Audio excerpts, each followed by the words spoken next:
പ്രേംലാൽ, ഈ ഇന്തോനേഷ്യയിൽ ഈ ഡീസലിൽ palm oil ചേർത്ത് കൊണ്ടുള്ള ഒരു പരീക്ഷണം നടക്കുന്നു എന്ന് പറയുന്നു. ഇപ്പോൾ ഈ പറയുന്ന ഇന്ധനക്ഷാമം ഉണ്ടായപ്പോഴാണ് ഇത്തരത്തിലുള്ള പല പരീക്ഷണങ്ങളും ആലോചിക്കുന്നത് തന്നെ. ഇതിൽ 50% പാം ഓയിൽ ചേർത്തുകൊണ്ട് ഡീസൽ ഒരു പരീക്ഷണം വണ്ടികളിൽ നടത്താൻ പോകുന്നു എന്ന് പറയുന്നുണ്ട്. എന്താണ് ഇത്? ഇന്ത്യയിലും അങ്ങനെ പരീക്ഷിക്കാൻ സാധ്യതയുണ്ടോ? അത് ഇന്തോനേഷ്യയിൽ പരീക്ഷിക്കുന്നു എന്ന് പറയുന്നത് ശരിയല്ല, അവിടെ ഓൾറെഡി ഉണ്ട്. അതായത് B40, അതായത് 40% വരെ പാം ഓയിൽ കലർത്തിയ ഡീസൽ നിലവിൽ അവിടെ വിൽപ്പന നടക്കുന്നുണ്ട്. 50% വരെ പാം ഓയിൽ കലർത്തിയ ഡീസൽ വരുത്താനായിട്ടുള്ള പരിപാടിയാണ് അവർ നോക്കുന്നത്. എഞ്ചിന് കേടൊന്നുമില്ല. അല്ല, അതിപ്പോൾ മുഴുവൻ പറയട്ടെ. അപ്പോൾ നമ്മൾ പെട്ടെന്ന് കേട്ടാൽ തോന്നുന്നു അത് കൊള്ളാമല്ലോ, എങ്കിൽ പിന്നെ ഒരു ഡീസൽ വണ്ടിയിൽ 1 ലിറ്റർ പാം ഓയിൽ മേടിച്ചങ്ങ് കലക്കി അങ്ങ് ചേർത്താൽ സംഭവം വണ്ടി ഓടും എന്ന് കരുതണ്ട. നേരിട്ട് പാം ഓയിൽ ഉപയോഗിക്കുന്നതല്ല, അതിന് ചില രാസ പ്രോസസ്സിങ്ങിന്, ചില കെമിക്കൽ പ്രോസസ്സിങ്ങിന് വിധേയമാക്കിയിട്ട് പാം ഓയിലിനെ ബയോ ഫ്യൂവലാക്കി മാറ്റിയിട്ടാണ് അത് ഡീസലിൽ കലർത്തുന്നത്. അങ്ങനെയാണ് അവിടെ വിൽപ്പന നടക്കുന്നത്. ഇപ്പോൾ നിലവിൽ ഇന്തോനേഷ്യയിൽ B40 എന്ന് പറയുന്ന 40% വരെ പാം ഓയിൽ കലർത്തിയ ഡീസൽ ഓൾറെഡി വിൽക്കുന്നുണ്ട്.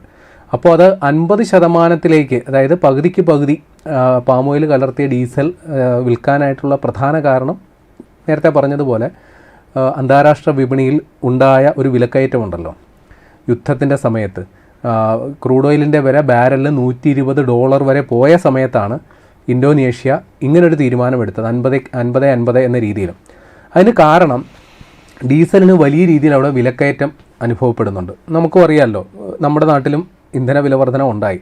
പക്ഷേ ഇന്തോനേഷ്യയിൽ 2 തരം ഡീസലാണ് വിൽക്കുന്നത്. ഒന്ന്, ഈ നമ്മുടെ പൊതുഗതാഗത സംവിധാനങ്ങൾക്ക് അതേപോലുള്ള കാര്യങ്ങൾക്ക് വേണ്ടിയിട്ട് അവർ സബ്സിഡി നിരക്കിൽ ഡീസൽ കൊടുക്കുന്നുണ്ട്. അപ്പോൾ അവിടുത്തെ നിരക്കനുസരിച്ച് സബ്സിഡി ഡീസലിൻ്റെ വില ഒരു 37 രൂപ 40 രൂപ റേഞ്ചാണ് അവിടുത്തെ കറൻസിയിൽ. എന്നാൽ നിലവിൽ അവിടെ മറ്റേ നോൺ സബ്സിഡി ആയിട്ട് ഡീസൽ വിൽക്കുന്നത് 108 മുതൽ 112 വരെ രൂപയ്ക്കാണ്. അപ്പോൾ ഇങ്ങനെ B50, അതായത് 50-50 അനുപാതത്തിൽ നമ്മുടെ പാം ഓയിലും ഡീസലും കൂടി കലർത്തി വിൽപ്പന നടത്തിയാൽ ഏതാണ്ട് 157.28 ലക്ഷം കോടി രൂപ ഇന്തോനേഷ്യൻ റുപ്യ ലാഭിക്കാൻ സാധിക്കുമെന്നാണ് അവർ പറയുന്നത്. കാര്യം ക്രൂഡ് ഓയിൽ വാങ്ങിക്കൊണ്ട് പ്രോസസ്സ് ചെയ്ത് അത് ഡീസലാക്കി മാറ്റുന്നതിനേക്കാളും നല്ലത് പാം ഓയിൽ കലർത്തി വിൽക്കുമ്പോൾ ഇത്രയും രൂപ രാജ്യത്തിന് ലാഭമുണ്ട്. അതുകൂടാതെ ഇതിന് സബ്സിഡിയും കൊടുക്കണ്ട.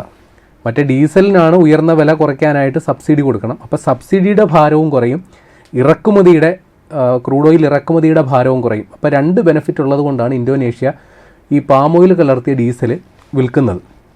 അപ്പോൾ ഇപ്പോൾ അവിടെ സർക്കാർ നേരിടുന്ന ഏറ്റവും വലിയൊരു ക്രൈസിസ്, നിലവിൽ 40% വരെ വിറ്റുകൊണ്ടിരുന്ന ഡീസൽ ഓൾറെഡി വിപണിയിലുണ്ട്, B40. അപ്പോൾ അതിൻ്റെ സ്റ്റോക്ക് വിറ്റ് തീരുന്നത് വരെയുള്ളൊരു സാവകാശം സപ്ലയർമാർക്ക് കൊടുത്തിരിക്കുകയാണ്. അതിനുശേഷമേ ഈ 50% 50-50 അനുപാതത്തിലുള്ള ഡീസൽ വിൽക്കുന്നതിനെ കുറിച്ച് അവർ ആലോചിക്കുന്നുള്ളൂ. ഇനി ഏറ്റവും വലിയ കുഴപ്പം, ഇവർ ക്രൂഡ് ഓയിൽ വില കൂടി നിന്ന സമയത്ത് ആണ് ഈ പാം ഓയിൽ കലർത്തി ഉള്ള രീതിയിൽ ഡീസൽ വിൽക്കുന്നതിനെ കുറിച്ച് ആലോചിച്ചത്. പക്ഷേ ഇപ്പോൾ നേരെ തിരിഞ്ഞു. 120 രൂപ ക്രൂഡ് ഓയിലിന് വിലയുണ്ടായിരുന്ന ഇപ്പോൾ $72 വന്നു. അപ്പോഴാണ് കുഴപ്പം. ഇവിടെ ഈ പാം ഓയിൽ കലർത്താൻ പോകണമെന്ന് പറഞ്ഞപ്പോൾ അവിടെ ആഭ്യന്തര വിപണിയിൽ പാം ഓയിലിന്റെ വില അങ്ങ് കുതിച്ചു കയറി. ക്രൂഡ് ഓയിലിന്റെ വില കുറഞ്ഞു, പാം ഓയിലിന്റെ വില കയറി. അപ്പോൾ ചുരുക്കി പറഞ്ഞാൽ ഇപ്പോൾ പാം ഓയിൽ കലർത്തി ഡീസൽ ഉണ്ടാക്കണമെങ്കിൽ പഴയ വിലയ്ക്ക് ഡീസൽ കൊടുക്കാനൊക്കില്ല. കാര്യം പാം ഓയിലിന്റെ വില അങ്ങ് കയറി നിൽക്കുകയാണ്. അതായത് നിലവിൽ അവിടെ ഡീസലിന് ഏതാണ്ട് പാം ഓയിലിന് 1 ടൺ പാം ഓയിലിന് $1100 അവിടെ വില കണക്കാക്കുന്നത്. അപ്പോൾ ആ പാം ഓയിൽ ഡീസലിൽ കലർത്തി വിറ്റാൽ അതുകൊണ്ടുള്ള അന്തരം നിലവിലുള്ള ഡീസലുമായിട്ട് ഏതാണ്ട് $260 1 ടണ്ണിൻ്റെ പുറത്ത് $260 വീതം വില കയറും. അങ്ങനെ ഒരു പ്രശ്നമുണ്ട്. എന്നാലും ഭാവിയിൽ ഇതൊരു വലിയ സാധ്യതയായിട്ട് തന്നെയാണ് ഇന്തോനേഷ്യ കാണുന്നത്. അതിൻ്റെ കാരണം അന്താരാഷ്ട്ര തലത്തിൽ നമ്മളിപ്പോൾ ഇന്ത്യയിലോട്ടടക്കം വരുന്ന പാം ഓയിലിൻ്റെ വലിയൊരു ഉൽപ്പാദക രാജ്യമാണ് ഇന്തോനേഷ്യ. ലോകത്തെമ്പാടും ഉണ്ടാക്കുന്ന പാം ഓയിലിൻ്റെ 60% ഇന്തോനേഷ്യയിലാണ് ഉൽപ്പാദിപ്പിക്കപ്പെടുന്നത്. അപ്പോൾ അങ്ങനെ വെച്ച് നോക്കുമ്പോൾ അവിടെ സാധാരണഗതിയിൽ 1 ലിറ്റർ പാം ഓയിലിന് 85 രൂപ 90, നമ്മുടെ ഇന്ത്യൻ കറൻസിയിൽ 85 രൂപ 90 രൂപയേ ഉള്ളൂ. നമ്മുടെ ഇന്ത്യൻ കറൻസിയിൽ ഡീസലിന്റെ വില ഏതാണ്ട് 104 രൂപ. അപ്പൊ അങ്ങനെ നോക്കുമ്പോൾ ചെറിയൊരു അന്തരമുണ്ട്. അപ്പൊ ഇതിന്റെ ഒരു സാധ്യത കണക്കാക്കി അവർ കൂടുതൽ വ്യാവസായികമായിട്ട് പോകുമ്പോൾ ഭാവിയിൽ ഇന്നല്ലെങ്കിൽ നാളെ ഈ പറയുന്ന ബയോഫ്യൂവലിന്റെ ഒക്കെ വില കുതിച്ചു കയറാൻ സാധ്യതയുണ്ട്. ആ സമയത്തേക്ക് ഇത് ഉപകാരപ്പെടും എന്നുള്ളതാണ് അവർ കണക്കൂട്ടി വെച്ചേക്കുന്നത്. അപ്പോൾ നേരത്തെ പറഞ്ഞതുപോലെ ഈ പാം ഓയിൽ നേരിട്ട് ഡീസലിൽ കലർത്തിയല്ല ഇവര് ഇന്ധനമാക്കുന്നത്. അതിനെ ഒരു കെമിക്കൽ പ്രോസസ്സിന് വിധേയമാക്കും. അതായത് ഇതില് ഒരു മെഥനോളും ഒരു രാസത്വരകം, അതായത് ഒരു രാസപ്രവർത്തനം വേഗത്തിലാക്കാൻ ചേർക്കുന്ന ഘടകത്തെയാണ് രാസത്വരകം, കാറ്റലിസ്റ്റ് എന്ന് പറയും. അതായത് സോഡിയം ഹൈഡ്രോക്സൈഡ് ആണ്. അപ്പൊ ഇത് രണ്ടും കൂടി ചേർത്ത് ഈ പാം ഓയിലിനെ മെഥൈൽ എസ്റ്ററും ഗ്ലിസറിനുമാക്കി മാറ്റും. അതായത് പാം ഓയിൽ എന്ന് പറയുന്നത് അത്യാവശ്യം കട്ടിയുള്ള ഒരു എണ്ണയാണ്. അപ്പൊ അത്രയും കട്ടിയുള്ള എണ്ണ ഒരിക്കലും നമ്മളെ ഡീസലുമായിട്ട് കലർത്തില്ല. അപ്പൊ അതിന്റെ കട്ടി കുറയ്ക്കുക എന്നുള്ളതാണ് ലളിതമായി പറഞ്ഞാൽ. അങ്ങനെ ഇതിനെ വീണ്ടും ശുദ്ധീകരിച്ച്, ഇതിൽ ജലാംശം കൂടുതലായിരിക്കും, ശുദ്ധീകരിച്ച് എടുത്തിട്ടാണ് ഇത് ഡീസലുമായിട്ട് കലർത്തുന്നത്. അപ്പൊ ഇത് സാധാരണഗതിയിൽ 5 മുതൽ 20% വരെ ഈ പറയുന്ന പാം ഓയിലിന്റെ, അതായത് ഈ ബയോഫ്യൂവൽ കലർത്തുന്നതിന് യാതൊരു കുഴപ്പമില്ലെന്നാണ് പറയപ്പെടുന്നത്. നമ്മുടെ നിലവിലുള്ള വാഹനങ്ങൾക്ക് ഒരു കുഴപ്പമില്ലാണ്ട് ഉപയോഗിക്കാം. അതുകൊണ്ട് കാര്യമായ പ്രശ്നങ്ങളില്ല. ഇൻവെർട്ടഡ് കോമ കാര്യമായ പ്രശ്നങ്ങളില്ല. എങ്കിലും സാധാരണ ഒരു ഇന്ധനം മാറുമ്പോൾ എന്തെങ്കിലുമൊക്കെ പ്രശ്നങ്ങൾ ഉണ്ടാകാൻ സാധ്യതയുണ്ട്. ഒരു പ്രശ്നം ഇപ്പോൾ നമുക്ക് പറയാൻ പറ്റുന്ന ഒരു പ്രശ്നം, ഈ ഭാരവാഹനങ്ങൾ, ലോറികൾ പോലെയുള്ള വാഹനങ്ങളുടെ പവർ ഒരു പ്രധാന ഘടകമാണ്. ഭാരങ്ങൾ വഹിച്ചുകൊണ്ട് പോകും. അതെ. അപ്പൊ ഈ ബയോഫ്യൂൽ ഉപയോഗിക്കുമ്പോൾ ആ വാഹനങ്ങളുടെ ശേഷി 8% കുറയാൻ സാധ്യതയുണ്ട്. അപ്പോൾ ഓവർലോഡ് കയറ്റങ്ങൾ കയറ്റുമ്പോഴോ ഈ ബയോഫ്യൂൽ ഉപയോഗിച്ച വാഹനത്തിന് ചെറിയ പ്രശ്നം ഉണ്ടാകാൻ സാധ്യതയുണ്ട്. അല്ലാണ്ട് സാധാരണ റണ്ണിങ് ടൈമിൽ ഡ്രൈവർ പോലും അറിയില്ല ബയോഫ്യൂലാണ് ഉപയോഗിക്കുന്നതാണ്. പിന്നെ ഈ പറയുന്ന പാം ഓയിൽ അധിഷ്ഠിത ബയോഫ്യൂവൽ ഡീസലാണ് ഉപയോഗിക്കുന്നതെങ്കിൽ എൻജിൻ ലൈഫ് കൂടുമെന്നും പറയപ്പെടുന്നു.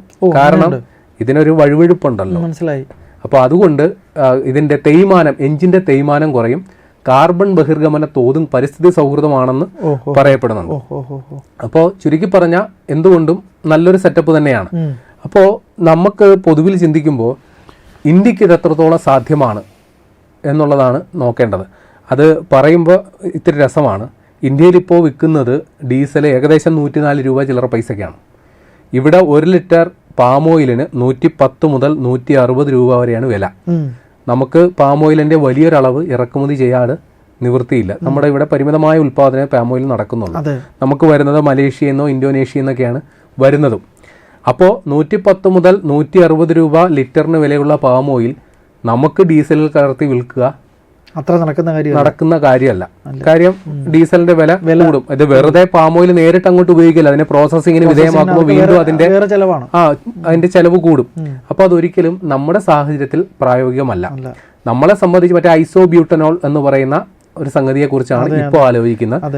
2030 ഐസോബ്യൂട്ടനോൾ കലർത്തിയ ഡീസൽ ഇവിടെ സാർവത്രികമാക്കുക എന്നുള്ളതാണ് നമ്മുടെ പ്ലാൻ. ഇനി നമ്മൾ കടന്ന് ചിന്തിക്കേണ്ട ഒരു സംഗതി കൂടിയുണ്ട്. അതിനെക്കുറിച്ച് നമുക്ക് പറഞ്ഞ് അവസാനിപ്പിക്കാം. നമ്മൾ ഈ ബയോഫ്യൂൽ ഉൽപ്പാദിപ്പിക്കുക, ഏതായാലും പാം ഓയിൽ എന്ന് പറയുന്നത് ഒരു കുക്കിംഗ് ഓയിലാണ്. അപ്പോൾ കുക്കിംഗ് ഓയിൽ നമുക്ക് ഡീസലിൽ കലർത്താമെന്ന് നമുക്ക് തെളിവുണ്ട്. ഇന്തോനേഷ്യയിൽ അവിടെ 40% വരെ പാം ഓയിൽ കലർത്തിയ ഡീസൽ കലർത്തി വാഹനം ഓടിക്കുന്നുമുണ്ട്. അപ്പൊ നമുക്ക് കുക്കിംഗ് ഓയിൽ ഉപയോഗിക്കാമല്ലോ, ചെലവ് കുറഞ്ഞ രീതിയിൽ കിട്ടിയാൽ. അതിനെക്കുറിച്ചൊരു സാധ്യതയാണ് നമ്മുടെ ഹോട്ടലുകളിൽ, അതേപോലെ ചില ബേക്കറി ഉൽപ്പന്നങ്ങൾ, ഇപ്പോൾ ചിപ്സ് പക്കാവടയൊക്കെ ഉണ്ടാക്കുന്ന ബൾക്കായിട്ട് ഉണ്ടാക്കുന്ന സ്ഥലങ്ങളിലൊക്കെ ഒരു ദിവസം തന്നെ ലിറ്റർ കണക്കിന് എണ്ണയായിരിക്കും ഉപയോഗിക്കുക. ഇത് ഇവർ ആവർത്തിച്ച് ഉപയോഗിക്കുന്നുണ്ട്. അപ്പൊ നമ്മുടെ മറ്റേ ഫുഡ് കൺട്രോൾ അതോറിറ്റിയുടെ മാനദണ്ഡ പ്രകാരം ഈ പാചക എണ്ണ പുനരുപയോഗിക്കാൻ പാടില്ല. പക്ഷെ പലരും അത് ചെയ്യുന്നുണ്ട് എന്നുള്ളതാണ്. ചില കടകളിലേക്ക് ചെന്നാൽ ടാറ് കലക്കിയ പോലെയൊക്കെ എണ്ണ ഉണ്ടാകും. അത് പാടില്ല എന്നുള്ളതാണ്.